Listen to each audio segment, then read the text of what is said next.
I've been working my ass off for the last 2 weeks. I put in 90 hours, okay? 90 hours in the last 2 weeks. 90. So that's like outside of my home, not including online posting, everything that I do on YouTube, etc. Hello. Oh, it's a dog. I thought it was a baby. Oh. It is. So 90 hours in just leaving my home and working for, somebody else. And I don't make much more than most minimum wage workers that are in their teens and early 20s. So of course I have my side hustle, and we all know it's OF. I started YouTube a long time ago when my youngest son was just walking, and my first YouTube video was I kissed a girl and I liked it. Yeah, I had a little square crappy phone. I was living in Asbury Park on 4th Avenue with a couple girlfriends, Siobhan, Jessica, a couple girls who I still keep in contact with, and we used to wear those socks up to our knees, and we would go to our little gig. Our niche was, we would go to, in Asbury there was like the Goodwill, and we would go there, get all kinds of clothes, dress up, and do our little funny videos. And not many people knew what YouTube was back then, but I was working in Pier Village at Red Mango, and I loved it. And again, I was working 40, 50-hour weeks, so not much changed, I was taking a train, taking a bus, and, back then, I was a young mom, 22, 23, 24 years old. By age 24, I had 3 children, and, I kind of knew that the internet would blow up by the time I hit my, late 20s, early 30s. And even at a very young age, 7th grade, 8th grade, when I was going to Central Regional Middle School, I had Jen Perez, Bev Lanphier, Amanda Moore, George Parker, Larry Fridella, all my childhood best friends. We would, make up skits, make up names for each other.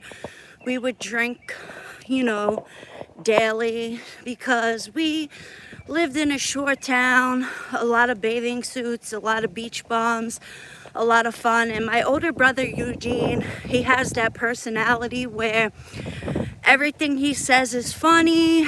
He has that big personality. He's just a very well-known person and a good character. And I got lucky with my friend group back then.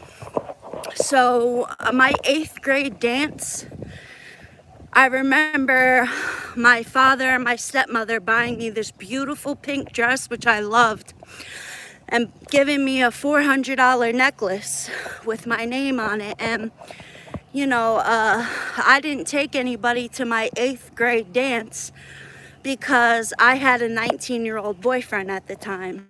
And, I lived the life of a celebrity very early on in life, but we didn't have TikTok. And I was telling one of my best friends who used to knock people out regularly.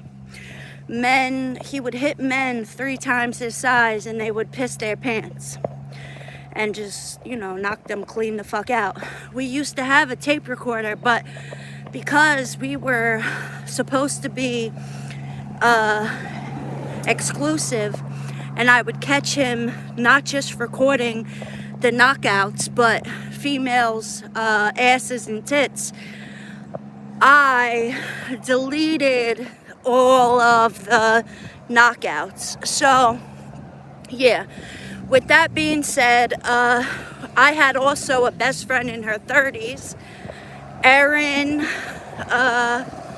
Beagle, and I also had three best friends, Heather, Nicole, and Jill, who Jill had a little thing for my uncle Angelo Grenzi. So he was famous, he still is famous, but unfortunately he was on America's Most Wanted, and he wrote a book in Sabatia from prison, and then he robbed a bank on Hooper Avenue in Toms River, so he's back in prison.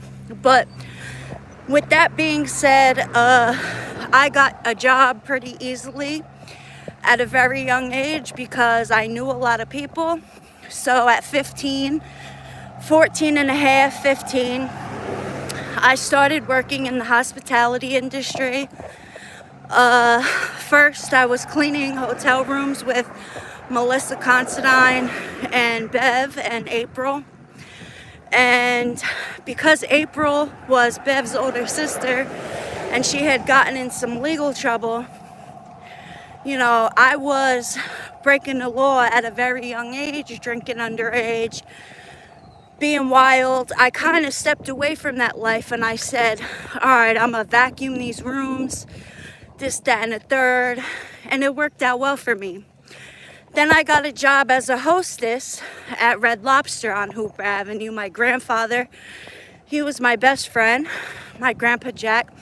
He took me to get my nails done. He drove me to my test. It was 300 questions.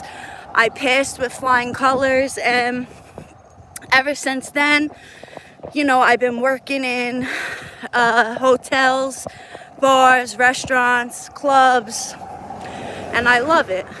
But I came on YouTube today to go live to talk to you guys about all of this because I want people to know and understand this was not a trend or a fad I just picked up because other people were doing it. I actually started making videos and had an interest when I was in Central Regional Middle School.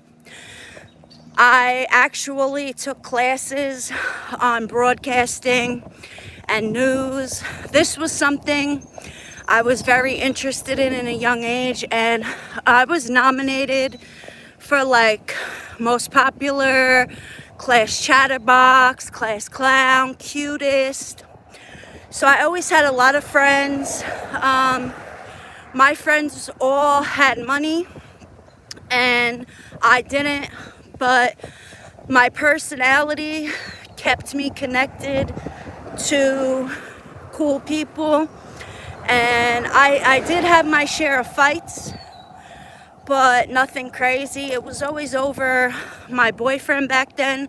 Like I said, at age 14, 15, I had a 19, 20-year-old boyfriend back in 2001, and I was always fighting girls over him. And one fight with Amber Lettieri, one of my best friend's cousin, led to her having a broken rib, and it led to me having a bad reputation. So, you know, I tried my best to just work, mind my business, and stick to my friend group. But I always knew once I had my children how important photography, film, news, and the internet would be. So I always had a computer, always. I had laptops at a young age. I had a desktop at a young age. My father made sure I always had a computer because of school. And I was very avid on AOL Instant Messenger. My screen name was Snuggle Bear, you know, 42901 or whatever. And I was always a very developed young lady. My best friend Susie Glazin was very developed too. She's dead now. Rest in peace to her. And older men were always around her sister. And that's how I knew about tricking and hoeing and, you know, not having money and older men giving you money for things that you might want or need. So a couple times my mother ripped me out of Susie's house by my hair. And, you know,